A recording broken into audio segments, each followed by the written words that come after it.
एक छोटे से गांव में आर्यन नाम का एक युवक रहता था। वो स्वभाव से बहुत मेहनती और ईमानदार था, लेकिन उसके मन में एक गहरी टीस रहती थी। उसे लगता था कि वो जीवन में बहुत कुछ बड़ा कर सकता है, लेकिन उसके आसपास के लोग, उसके दोस्त और यहाँ तक कि उसके रिश्तेदार भी उसे एक साधारण और औसत इंसान ही समझते थे। धीरे धीरे लोगों की बातों का असर उस पर होने लगा और वो खुद को कमतर आंकने लगा। उसे लगने लगा कि शायद उसकी किस्मत में बस एक साधारण जीवन ही लिखा है और उसकी कोई विशेष कीमत नहीं है। अपनी इसी उलझन को सुलझाने के लिए वो शहर के एक प्रसिद्ध और ज्ञानी गुरु जी के पास पहुंचा। आर्यन ने बड़े आदर से उनके पैर छुए और अपनी समस्या उनके सामने रखी। उसने कहा, गुरुजी, मैं बहुत दुविधा में हूं। मैं जानना चाहता हूं कि मेरी असली कीमत क्या है। लोग मुझे वैसा सम्मान नहीं देते जैसा मैं चाहता हूं। क्या मैं वास्तव में उतना ही साधारण हूं जितना लोग कहते हैं, या मुझ में कुछ विशेष है? गुरुजी ने उसकी बात ध्यान से सुनी, मुस्कुराए और अपनी कुटिया के अंदर चले गए। थोड़ी देर बाद वे बाहर आए और आर्यन के हाथ में एक मखमली थैली दी। उस थैली में से उन्होंने एक बहुत ही सुंदर और चमकदार पत्थर निकाला।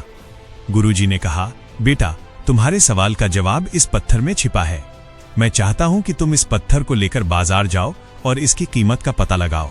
लेकिन मेरी एक शर्त है, चाहे कोई कितनी भी बड़ी कीमत क्यों ना लगाए, तुम्हें यह पत्थर बेचना नहीं है। बस इसकी कीमत जानकर वापस आ जाना। आर्यन वो पत्थर लेकर निकल पड़ा। सबसे पहले उसे सड़क किनारे बैठा एक फल वाला दिखा। आर्यन ने उससे पूछा, भाई, क्या तुम इस पत्थर की कीमत बता सकते हो? अगर मैं इसे तुम्हें दूं तो तुम मुझे क्या दोगे? फल वाले ने पत्थर को उलट पलट कर देखा और बोला, देखने में तो चमकदार है, शायद घर में सजाने के काम आए। मैं इसके बदले तुम्हें 1 दर्जन केले दे सकता हूं। आर्यन ने मुस्कुराते हुए मना कर दिया और आगे बढ़ गया। थोड़ी दूर जाने पर उसे एक बर्तनों की दुकान मिली। आर्यन ने वही सवाल दुकानदार से किया। दुकानदार ने पत्थर को हाथ में लिया और कहा, यह पत्थर कुछ अलग लग रहा है, मैं इसके तुम्हें 500 रुपए दे सकता हूं। आर्यन ने गुरुजी की शर्त याद रखी और वहां से भी आगे निकल गया। अब आर्यन शहर के सबसे बड़े जौहरी सुनार की दुकान पर पहुंचा। जैसे ही जौहरी की नजर उस पत्थर पर पड़ी, उसके चेहरे के भाव बदल गए। उसने तुरंत अपनी आंखों पर चश्मा लगाया और पत्थर को बारीकी से देखने लगा। उसने बड़ी हैरानी से आर्यन से पूछा, तुम ये कहां से लाए हो? ये तो बहुत दुर्लभ पत्थर है, मैं तुम्हें इसके 50,000 रुपए दूंगा। जब आर्यन ने मना किया तो जौहरी ने दाम बढ़ाकर 1 लाख और फिर 5 लाख कर दिए, लेकिन आर्यन अडिग रहा और वहां से भी चल दिया। अंत में आर्यन को किसी ने बताया कि शहर में रत्नों का एक बहुत बड़ा पारखी रहता है जो पत्थरों की असल पहचान जानता है। आर्यन उस पारखी के पास पहुंचा और पत्थर उसके सामने रख दिया। उस विशेषज्ञ ने जैसे ही पत्थर देखा, वो अपनी कुर्सी से खड़ा हो गया।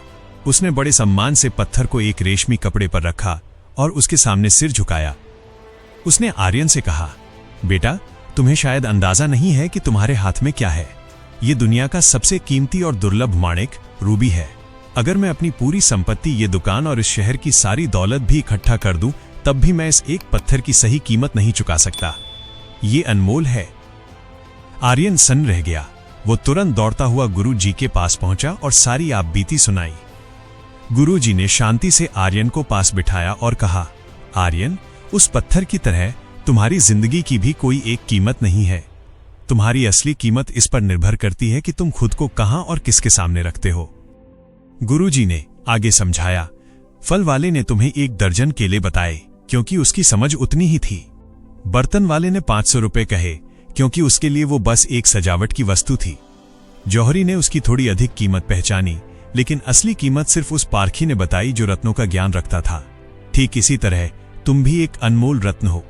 अगर तुम ऐसे लोगों के बीच रहोगे जो तुम्हारी काबिलियत नहीं जानते, तो वे तुम्हें साधारण ही समझेंगे, लेकिन इसका मतलब ये नहीं कि तुम अनमोल नहीं हो। आर्यन की आंखों से आंसू छलक आए। उसे समझ आ गया था कि उसकी कीमत दूसरे लोग तय नहीं कर सकते।